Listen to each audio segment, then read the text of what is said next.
Taarifa muhimu. Hii ni taarifa kwa wale wote walioitwa kwa ajili ya usaili. Kwa waombaji wote walioitwa kwenye usaili, mnakumbushwa kuhusu utaratibu wa majina kwenye vyeti vyenu.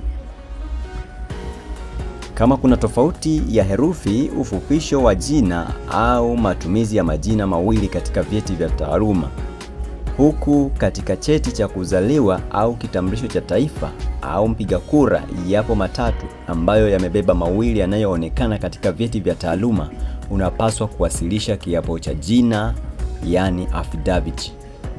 Majina tofauti, kuongezeka kwa jina, kubadilika kwa jina la ukoo au baba au lolote au yote, kuunganishwa kwa majina mawili, unapaswa kuwasilisha hati ya kubadilisha jina, deed poll, iliyosajiliwa. Hii ni taarifa muhimu unayopaswa kuifanyia kazi kabla hujaingia kwenye usaili.